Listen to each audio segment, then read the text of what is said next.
Hey everyone, Corrie here. I've just had this memory that just popped into my awareness when, now that I know I'm traveling to Newfoundland and I'm going, myself and my husband are going back to Newfoundland for a visit in August. And we decided while we're there that I would do a mediumship event, like a connecting to spirit, connecting to your loved ones. So I'm going to be in Grand Falls. I'm going to be in Grand Falls, Windsor, August the 12th. And so you can get your tickets right on Eventbrite. Come see me. There is early bird pricing that's on until almost the end of July, so you can go get your tickets on the early bird pricing. But in the meantime, what it was bringing up for me was a trip I made home a few years ago, and it was a trip that was a last minute decision that I decided to go home. And while I was there, I kept saying, my dad is not right. My dad is not right. Something is not right with my dad. He's not himself.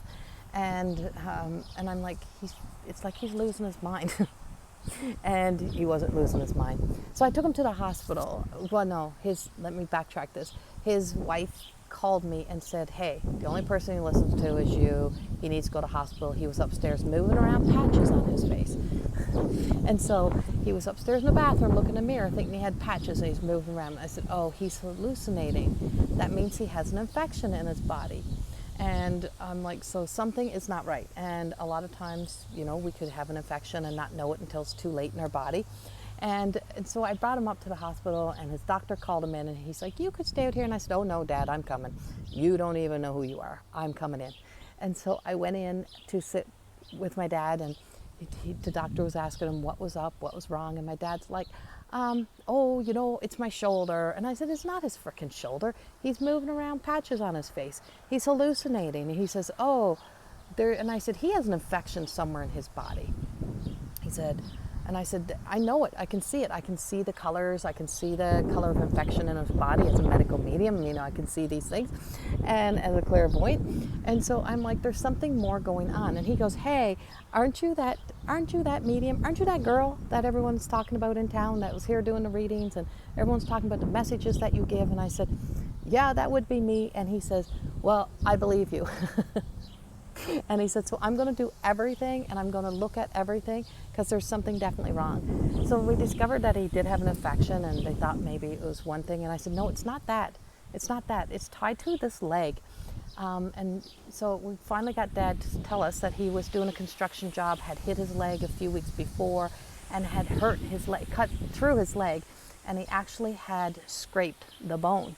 And the bone, everything had healed over, but the bone, it got infected. And so that led to an infection inside of his body, a blood infection. And so I'm like, well, I don't want to leave him. He says, leave him. Like, he's in good hands. I was traveling home that same, 5 o'clock the next morning.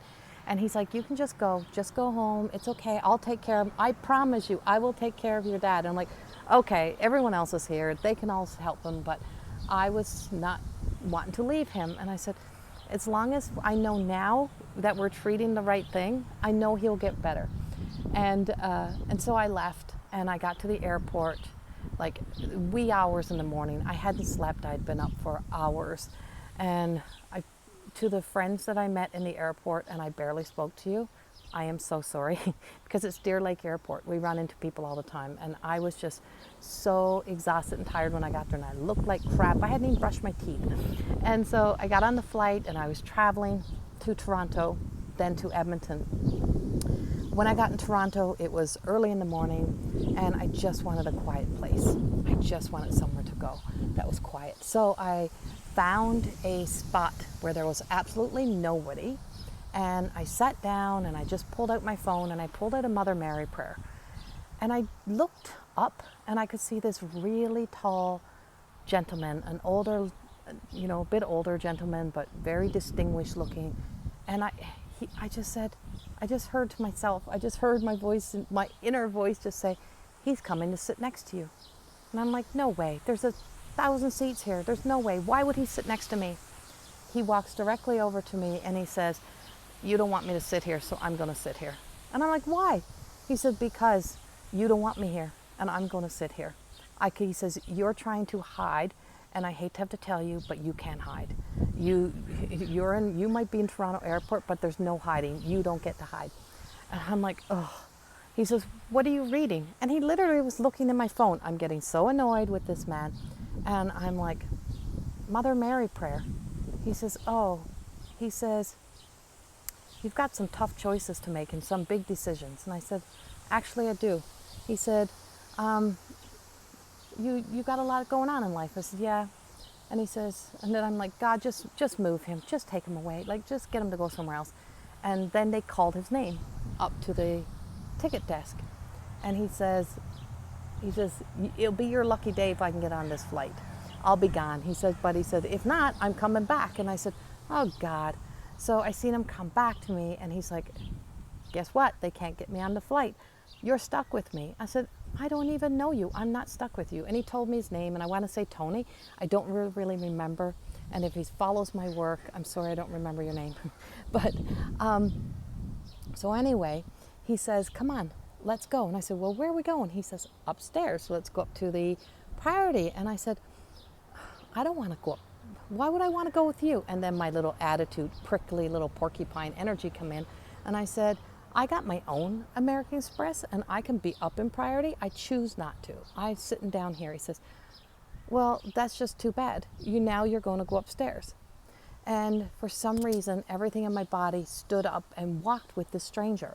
We got in the elevator and he says to me, you got a thing about, you got something against people like me. And I said, what's people like you? He said, a pilot. And I said, well, not really, and he said, he says, I'm a pilot. I was trying to get to Newfoundland. Where did you just come from? And I started to laugh. And he says, you just came from Newfoundland. I said, yes. And he says, my wife is in Newfoundland. She has a meeting, and I'm flying in standby, but I can't get on a flight with my own airline. And I'm like, well, that sucks for you. Maybe you should just go back home. And he laughed and he says, no, I'm going to try again later. I'm going to hang out here for a while. I'm going to try again later. He said, but in the meantime, you're coming up, sit down with me. We're going to have a drink. You're going to get yourself freshened up, and we're going to have a little talk. This man says to me after we get upstairs and we get set down, he said, what do you do? And so I said, I'm a psychic medium, life coach, spiritual healer, a bit of this, a bit of that. I work a little bit in all things, empowerment, transformation, blah, blah. He says, oh, so you do the Ouija board stuff and the crystal ball? And he started to laugh. And I just looked at him and I was so pissed. I was already pissed enough as it was. And he says, I'm sorry, I'm just joking.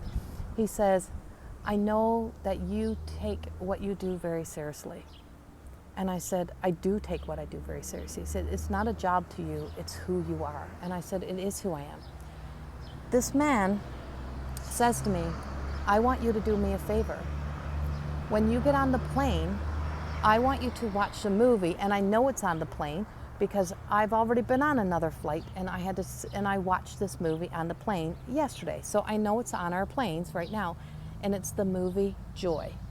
And he says, you are a version of Joy. You're a version of this woman in that movie Joy. You need to watch it, and I want you to watch this movie. And I'm like, I don't really want to watch this movie. He said, well, you will watch this movie. And I thought, well, I don't really want to. I'm too tired. I just want to rest. And he said, you're going to watch it, and I'm going to tell you that someday this is going to be you. And you're going to help a lot of other women. You're going to do this. And he says, you're going to find your way. You're going to have some really big decisions, and life is really going to test and challenge you, but you're going to get there. And he said, so watch that movie. And I said, all right. And I found myself really getting grumpy. And so I'm like, okay, I need to go. He said, your flight's not leaving for another hour. You don't even have to board for another hour. I said, I know, but I feel like I just need to go be by myself. And he said, someday, I'm going to tell you, someday I will be sitting in front row. I will be there. I will be there when you walk that stage. And I don't mean a little stage. I mean when something big happens. And he said, just keep watching for me. He stood up, he gave me a big hug. He said, you need to learn to trust again. He said, because not all of us who look like this are out to hurt you. And he said, and you are not here to always live being in the hurt energy. He said, there is a beautiful life and it's waiting for you. And tears came in my eyes. And it never hit me until I got down and I sat down and I realized something very powerful. And this is why I'm bringing this up, is that we meet messengers every single day. And sometimes they're simple messages and sometimes they're big messages. I could have rejected every bit of that experience, but that man was my messenger that day. I did get on the plane, and whether or not that man was ever real, or he was an angel in disguise and he was just using somebody else's body, it's an angel, a guide using somebody else's body, stepping in to use somebody else's body to be able to communicate to me the message that he really wanted me to hear, to not to lose hope, not to give up, not to stop being me, not to be so concerned about other people judging me, but to keep going, to keep being me. I did get on that plane and I did watch the movie Joy. And I haven't watched it once. It had become the movie that in my worst days, it's the thing that inspired me. When I was going through one of the biggest changes in my life, I had this desire that I needed to go get all of the hangers I had left behind. And my friend said, just go to the dollar store, get hangers. And I get into the dollar store, and here was a rows full of Velcro hangers. And in the movie Joy, she's the lady who created the spin mop. And all of the work she had to get that spin mop out there, to get people to believe in her, to get people to invest into her, to get people to listen to her, to trust her. And she was taking care of everyone else, and she was not taking care of herself. She was there for everyone else. She was not there for herself until something clicked inside of her where she decided to take back her power, or she decided to stand up and not to quit on herself, not to give up on herself. The same that she gave to everyone else and the same she believed in everyone else, she began to believe in herself. And so as I walked through the dollar store and I seen all these Velcro hangers, I took every Velcro hanger that was in the store that day. And I get back to, at the time I was at my mom's her new trailer she had lived in. And I was thinking, I'm now living in a bedroom at my mother's house. And I looked at the Velcro hangers and I thought, joy. This is a moment of the journey towards what I talk about in More Than Existing. I'm finding joy and happiness no matter the cost.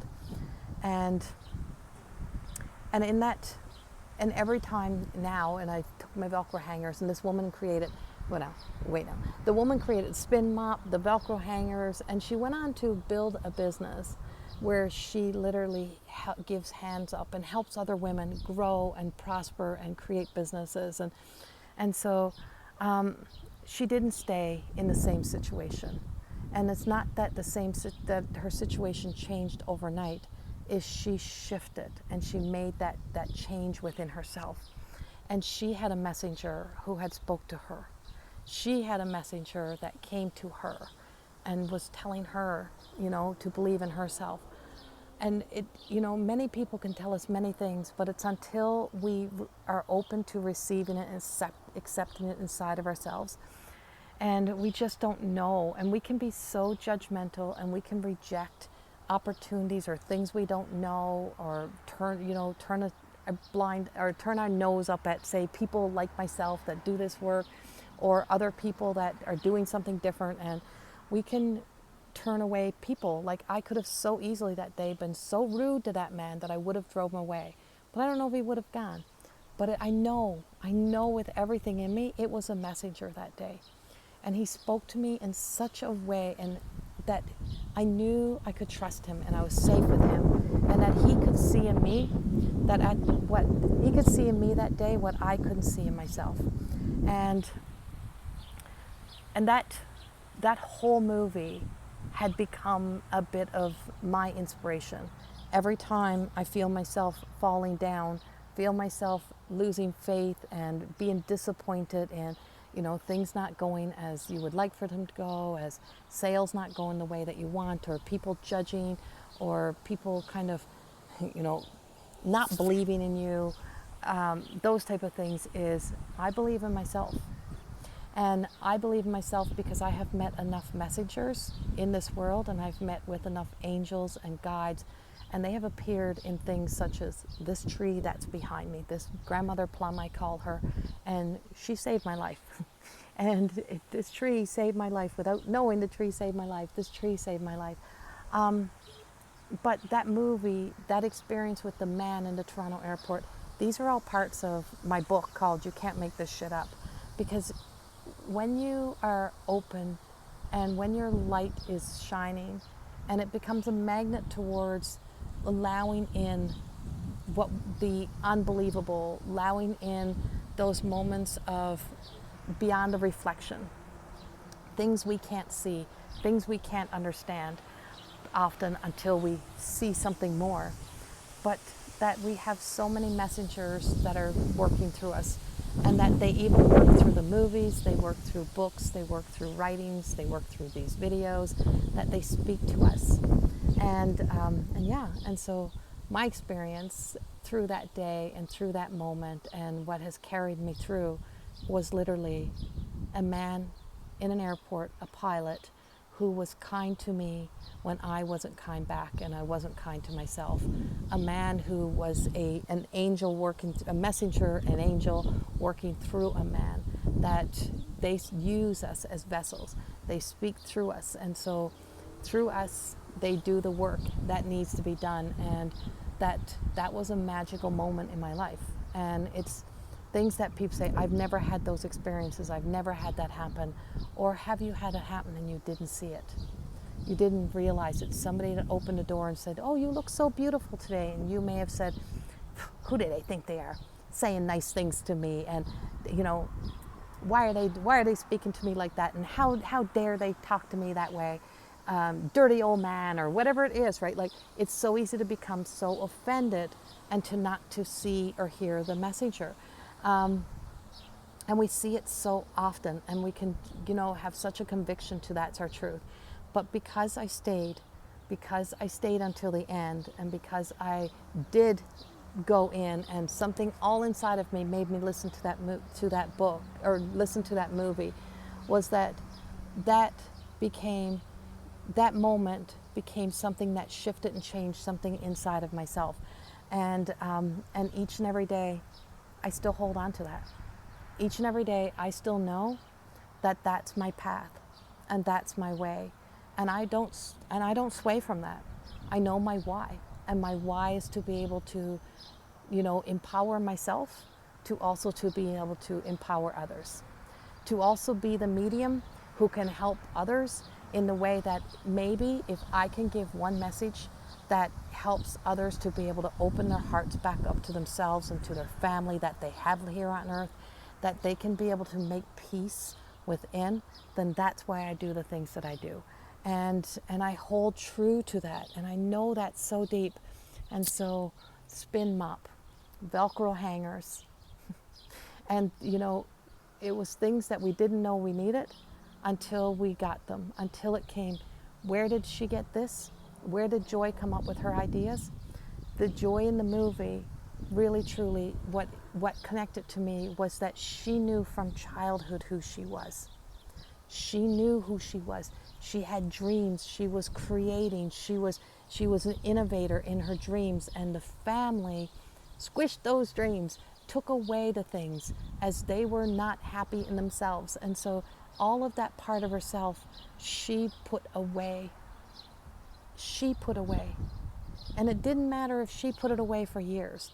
When God, Creator, Source, Divine, the universe, is ready for you to bring that forward again, all of that inspiration, all of that dream, all of that everything comes back to us.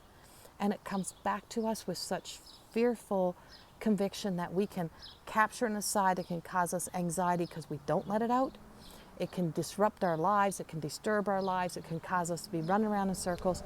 Or we can open up and we can let it out, and we can allow ourselves to live in the adult version of our childhood dreams and live our truth.